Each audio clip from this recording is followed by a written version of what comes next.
Trying the headset again, staring at the screen to see if it's gonna drop me again. Nonetheless, oops, I have some technical glitches there. Anyway, so uh, the microphone seems to be working. So this is a nice review paper on why climate mitigation has not worked despite years of negotiations, agreements, and mitigation actions. 3 decades of climate mitigation. Why haven't we bent the global emissions curve? Good question. The keywords, of course, are climate mitigation, energy transitions, lock ins, power, knowledge traditions, societal transformations. Lock ins are basically investments in fossil fuel structures like internal combustion engine production. The more you invest in them or the less you phase them out, the more you are locked into using fossil fuels for economic reasons, of course, and profit motives. So there is all kind of tricky situations.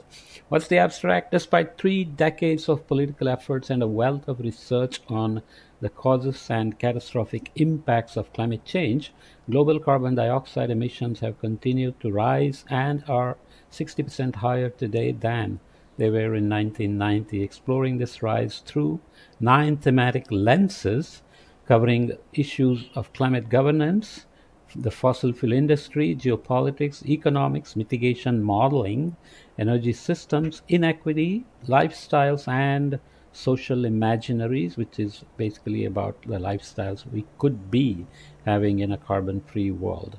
This report draws out multifaceted reasons for our collective failure with these lenses to bend the global emissions curve.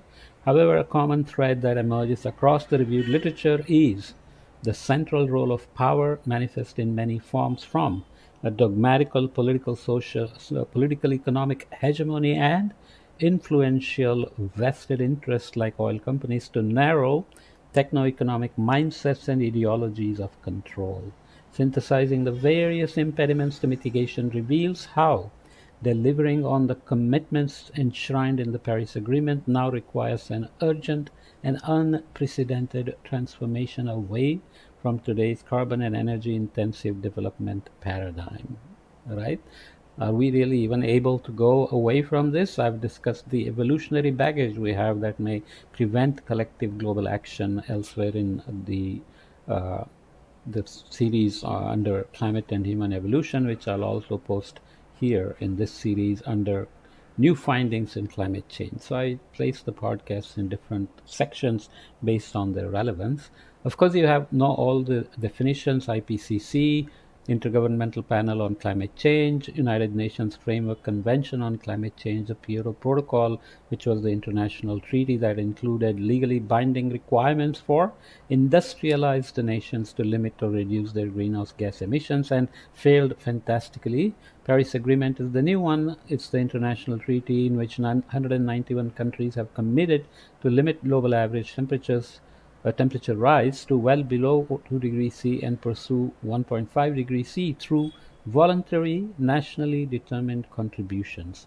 Is it more democratic, hence more likely to succeed? Well, as we are saying, mitigation hasn't been working and adaptation is a disaster in terms of finance, expertise, technology transfer, etc. So we have to worry about uh, how well we will do when we get to the monitoring, verification, reporting phases of the Paris Agreement commitments through the nationally determined contributions. CO2 is the dominant greenhouse gas, and greenhouse gases include others like methane, N2O, HCF, HFCs, PFCs, and SF6, along with CO2. Negative emission technology is a fancy descriptor for technologically focusing the approaches for carbon dioxide removal, such as direct air capture, bioenergy with carbon capture and storage, etc. Are we going to get there? Why is it called negative emission technologies? Because we will have irreducible emissions, but carbon capture, sorry, is supposed to take out more than we are emitting, so negative emissions. Extractivism, the exploitation, control, and export of raw materials, mainly from the developing global south, to fuel the industrial development of the global north, like Indonesia supplying cobalt, nickel, lithium, etc., to do the renewable energy, the battery technology and EVs for the rich world. Integrated assessment models, generally categorized as either process and energy-based models or cost-benefit-based models, which are used for developing the future scenarios, which we have discussed extensively elsewhere. There are a lot of issues with them, but they basically provide the emissions estimates for the future for different pathways, and then those are fed to the Earth system models or climate models. Sometimes there is an iteration between them, because if climate has a feedback, then again your mitigation pathways have to change, and so on. Carbon markets made up of emission credits or offsets that can be traded through emissions trading schemes, also known as cap and trade. Carbon capture and storage, carbon dioxide removal, of course, is an umbrella term for techniques that sequester and store carbon dioxide from the atmosphere by technical or ecological means. BECS is the bioenergy with carbon capture and storage. Lots of issues there in terms of competition for food, water, space, land, etc. Common but differentiated responsibilities and respective capabilities, CBDR and RC, are something that have been around. Basically, as we said, 1990 baseline is used for many things, but uh, cumulative carbon is causing the warming, and warming is linearly proportional to cumulative carbon since industrial revolution. So we all have to do things. We are all have responsibilities, but they are differentiated because rich countries have contributed more, they are capable of doing more, they are financially able to handle more, and so on and so forth.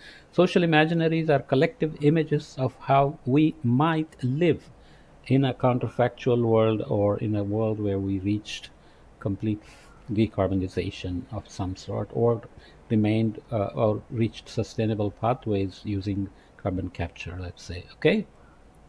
The introduction: 3 decades of insufficient climate action. Again, I'm being very, very brief here. It's a nice long paper with lots of really nice references and lots of very useful discussions, especially of these 9 lenses they talk about. But I'm going to just provide you a brief introduction in 2 podcasts so that you can follow up the details if you are interested. Drawing on an already long standing and growing body of research, the first assessment report of the Intergovernmental Panel on Climate Change was published in 1990. Scientifically informed warnings of the potentially catastrophic impacts of climate change have since sparked a myriad of political responses to the challenges posed by rising emissions. This descriptor, catastrophic impacts, you want to decide for yourself whether that's a good descriptor, whether it's too strong or too weak or not strong enough, and so on and so forth, right? So international level, we have the UNFCCC that started in 1992, and there are many financing mechanisms discussed and supposedly in place, but there are lots of reports on how they are not working, or not working as well as they should, and so on. So, Global Environmental Facility, Green Climate Fund, and so on. And then the CO2, of course, continues to increase and even accelerate. So now it's 60% higher than they were in 1990, carbon emissions, as we will see in a minute. Considering the unprecedented risks of projected levels of warming, what are possible explanations for this continued rise in global emissions and the ongoing failure to bend the curve? This article aims to address this challenging question in the hope that it may lend important insights into ongoing climate mitigation efforts, while elucidating key questions for future research and action on climate change. I will just read the blurbs from each section, and then this, of course, is a figure that is showing global carbon dioxide emissions in gigatons of CO2, not including non-CO2 greenhouse gases, and it's divided into developed countries, developing countries, and least developed countries. And emissions of least developed countries even now still don't really show up, but they may be doing other environmental harm like deforestation, etc. So CO2 emissions in 2018 are 60% higher than the levels in 1990. 1990 was agreed upon as the baseline for negotiations because the West convinced China and India that they didn't know what they were doing before 1990. Wow. Let's leave it there. So the emissions from 1960, when the Keeling curve started, you can see that the developed countries are growing and maybe growing faster, of course, and developed countries haven't quite uh, reduced their emissions. So 50% of all historical CO2 emissions released in the past 3 decades. So cumulative carbon is important for warming, linearly forcing warming. Plus, we are accelerating the cumulative carbon. And of course, now developing countries are coming fairly close to developed countries, mostly because of China and India growing and ambitiously growing, and they're relying on fossil fuel, especially coal, for their energy production. Average annual carbon dioxide emissions per capita for 1990 to 2018 in tons of CO2 per year. Developed countries have 11.3 on average, developing countries down at 3, one fourth or so. Least developed countries have basically very low carbon footprint per capita. But this can be misleading because even in a country like China or India, you have a lot of rich people living at these levels and a lot of poor people living at these levels. So you're averaging over a very large range of numbers. And you can see here things like, just historic timelines. First IPCC report came out in 1990. UNFCCC was established in 1992 for handling the international negotiations. Of course, Kyoto Protocol was considered a success back in 1997 and failed for various reasons. Financial crisis hit in 2008, which produced a dip in emissions. Paris Agreement came in 2015, and COVID-19 also produced a dip in 2020. But the emissions typically accelerate after such dips because economies try to get back to normal by putting more money, stimulus funds, and so on and so forth. A global carbon budget and the Paris Agreement. The concept of a carbon budget captures the cumulative nature of CO2 emissions and implied linear relation to warming, and quantifies the total amount of emissions that can be released to stay below a certain rise in global average temperatures. So if you know that there is a linear relation between cumulative carbon and warming, and if you set a global warming target, then you can estimate the remaining budget for carbon emissions. Not very, it's a good guideline, but there are a lot of uncertainties and doesn't include non CO2 greenhouse gases. So, combining the carbon budgets as calculated by the IPCC with the temperature commitments enshrined in the Paris Agreement brings attention to the urgent need for unprecedented levels of climate mitigation without a belief in the successful deployment of planetary scale negative emissions technologies and recognizing the principles of equity underpinning the Paris Agreement. Double-digit annual mitigation rates are now required by wealthy industrialized countries. So CCUS and negative emission technologies have limitations right now in terms of scalability. How much can they really draw down? And there is additional moral hazard that carbon capture will only delay the phasing out of fossil fuels because people say, hey, we can take it out anyway, right? So these are tricky issues. Second section focuses on reviewing the 3 decades of climate mitigation through 9 thematic lenses that I mentioned. In reviewing possible reasons as to why the global emissions curve continues upwards, the first two authors of this article formulated 9 thematic lenses to structure the process. They covered the issues of international climate governance, the vested interests of the fossil fuel industry, geopolitics and militarism, economics and financialization, mitigation modeling, energy supply systems, inequity, high carbon lifestyles, and social imaginaries. These lenses were chosen to complement other recent reviews on, for example, carbon lock-ins, discourses of climate delay, and interdisciplinary research agendas. Carbon lock-in or carbon trap is, of course, the idea of building fossil fuel-based infrastructure that will be hard to go remove, and energy production, of course, and the carbon trap where everything we do is carbon. So emissions negotiations based on reducing emissions is argued to be just not a good way to do or bound to fail, etc. So decarbonizing can be the focus instead of emissions reductions. Okay.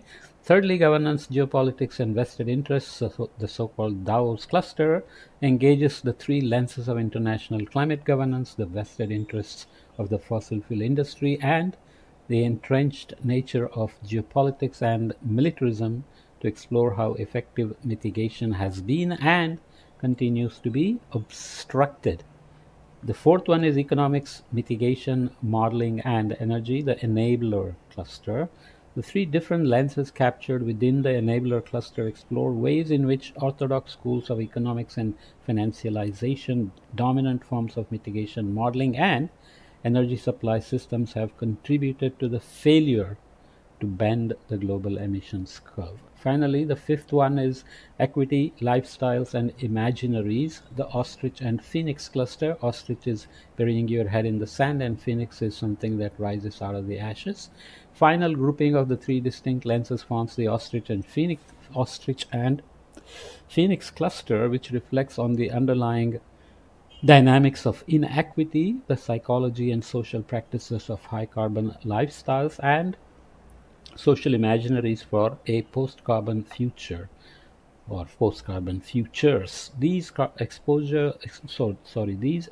barriers to as well as possible openings for achieving the deep-seated transformation of societies needed to limit climate disruption and bend the global emissions curve.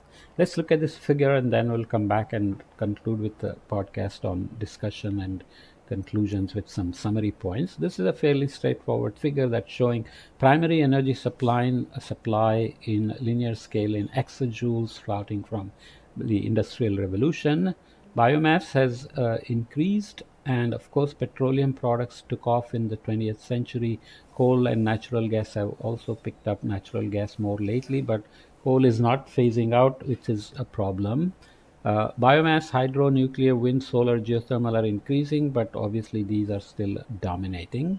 If you look at the share of primary energy in percentages, then you see that uh, the biomass has dropped, but that's in a good way in the sense people used to burn a lot of biomass for cooking and so on, which is unhealthy. But now we have bioenergy, which is another type of biomass, which is showing up here. So if you do petroleum products, they have increased and flattened or decreased a little bit. Coal products have decreased but haven't died yet because many rich countries find them to be economically unviable to remove and burn, mine and burn. Natural gases are considered low emission fossil fuels by some, but as fancy footwork, it's still a fossil fuel, lesser emission than petroleum and coal. Biomass here and hydro, nuclear, wind as percentages remain remarkably low. They are growing, but they remain very low, part of the overall portfolio of energy. Primary energy supply in log scale, you can see biomass here shows a bit of an increase as opposed to the same thing as here. Total energy supply is here. Petroleum products still a big part, coal, natural gas still big part of the supply, biomass, hydro, nuclear, wind and solar have exploded here, but they have to really uh, make geothermal is grown as well, but flattening out already. But the point is, rich oil countries, can they be convinced to leave the assets in the ground, money that can be just dug up and so put in the bank? Will they agree to do that? So this is a big challenge as well. That's where the vested interests and the lock-ins come in that we talked about. Okay, so I already read this, so let's come back and conclude with discussion, some conclusions, but mainly nice table of summaries, points, and future or directions or ways forward. Okay, hopefully the sound is good, everything is kosher, and my headphone is still working. Okay.